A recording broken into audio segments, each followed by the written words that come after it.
So the subframe is attached to the car. Let me repeat, the subframe is attached to the car. This 64 New Yorker two-door hardtop has a drivetrain in it. It has an engine, it has a transmission. Hell, it even has a drive shaft. What it doesn't have is a rear axle. It's sitting right there. But I do have a seal for the rear axle, and I do have the bushings for the rear axle. So those are here. So we can get on that. I have to paint it first because it looks like that. And that looks like a dog's ass. So that's the next step. But look at this. Let's not bury the lead here. It's in. It's in. There's 5 bolts, no less than 5 bolts on each side of this car that holds this thing in. 1, 2, 1 underneath,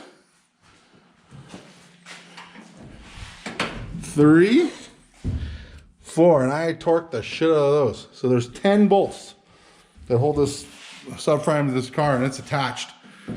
And there's the linkages for our shifter, and there's the speedometer cable. So we have insertion, I guess would be the word. We have insertion into the body.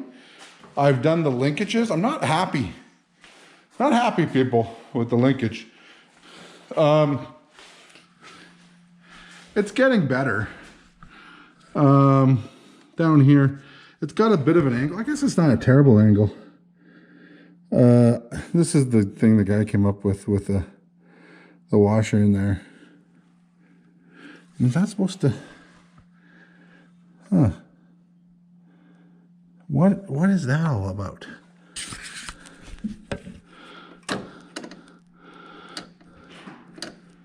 Are you done with Tato? Yeah. Okay, I'm gonna get them going through the showers All then. right.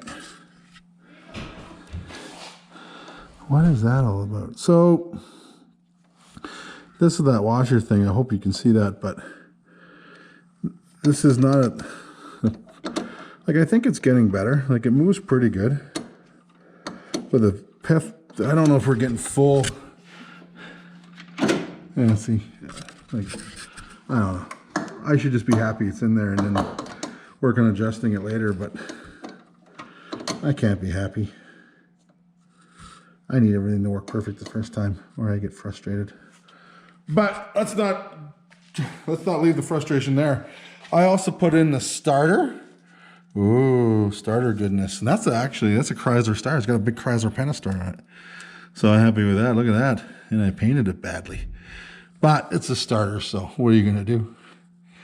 And I used all the right hardware there, too, because it had the wrong hardware before. And our donation transmission, the red one, had the starter hardware on it. So how do you like that? But I want to show you something else here. Take Mr. Phone with me. Oh. Okay, let's look underneath here. So there's our scatter shield, our access plate back on there. And I did all the bolts up, just you have to trust me on it. I did all the bolts up to the flywheel. So the transmission and engine are married. Now that this thing's up in the air and I can see the pan, I notice we've got some bolts here that don't belong here. Has been par for the course on this transmission. So I imagine the red one, we have those, so we can put the right bolts back in.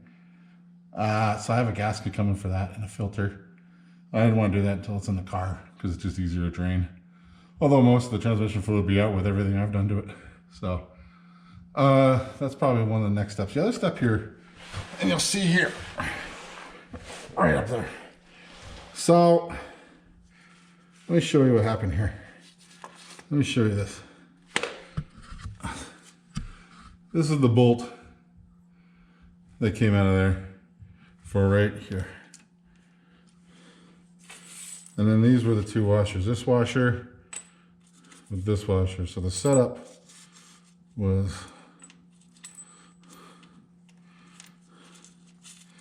here it is. Setup was like this.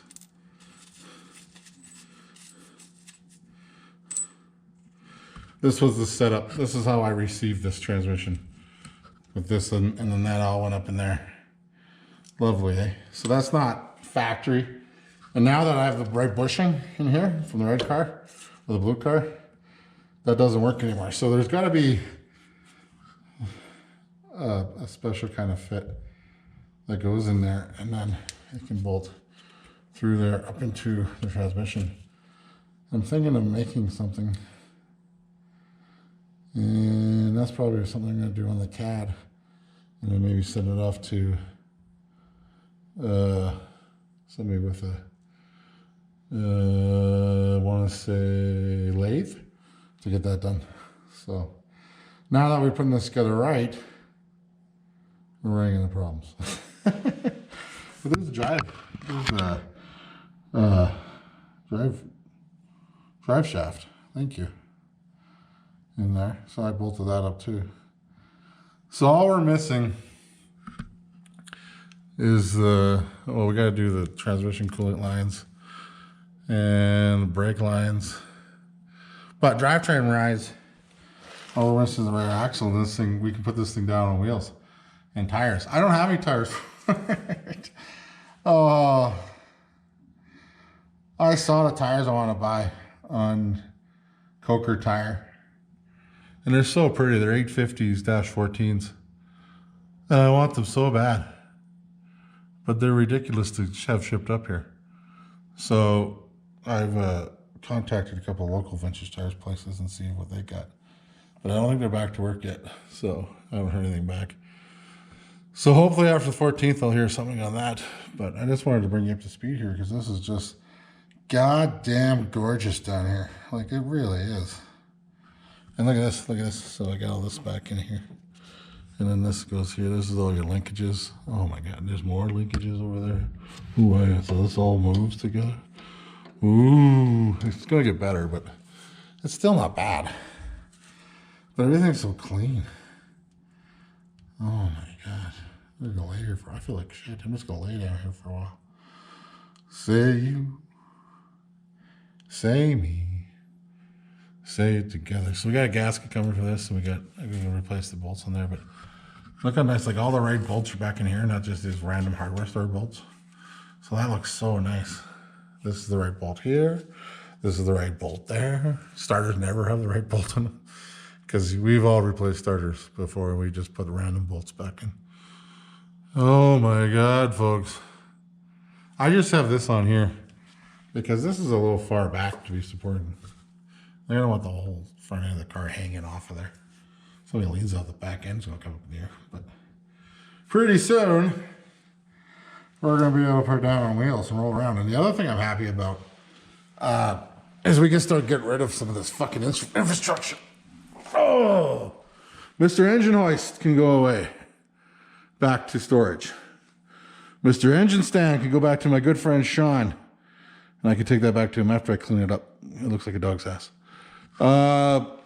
Those seats covers or those door cards that we're not going to use can go back to long-term storage. Some glass can get out of here. Oh, and it's just so nice to have everything in one place. Like the car is as one. As the Spice Girls would say, when two becomes one. And it just makes me so very happy. Maybe I'm doing too much of this rah-rah shit, but come on. You gotta appreciate that.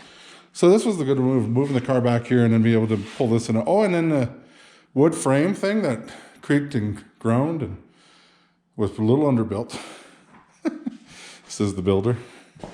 Is done its duty.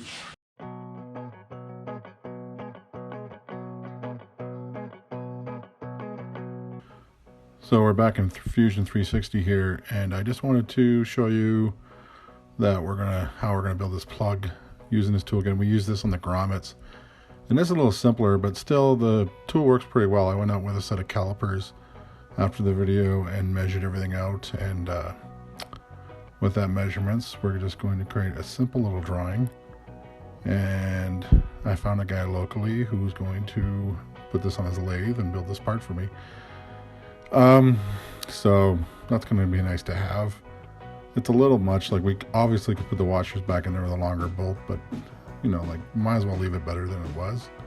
and it's kind of fun to do this stuff. So just here you go.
So a little sneak peek on what I have in store for next week.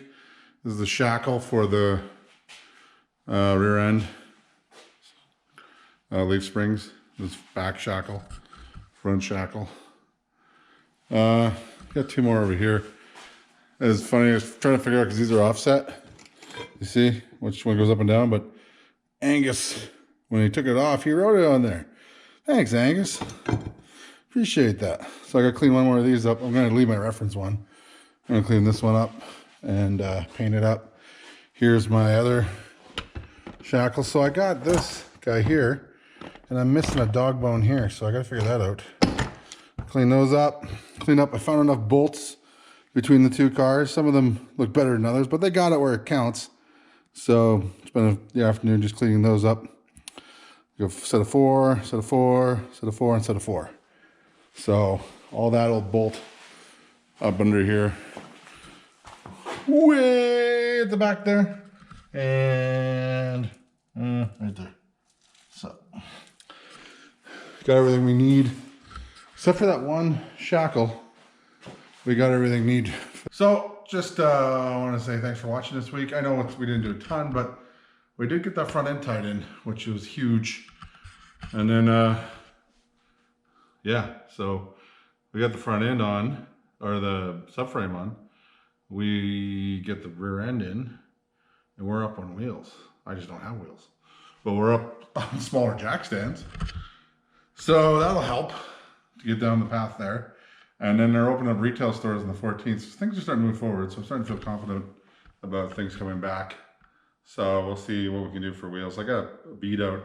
There's a set that would work just for temporary. I think a Ford Ranger wheels close. Like these have a weird size tire. They're a 14 225. They're 225/70 R14 in a modern tire, which like Cobra makes one, and that's about it. That's a goofy looking tire too. Like it's more for like a Mustang type car. So I don't like the look of that, but if the guy gets back to me for what he wants for, I'll put the white letters on the inside.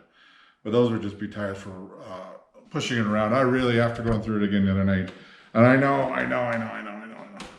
I haven't driven on bias plies, but boy, do I like the look of the bias ply. And this thing was equipped brand new with 850-14s.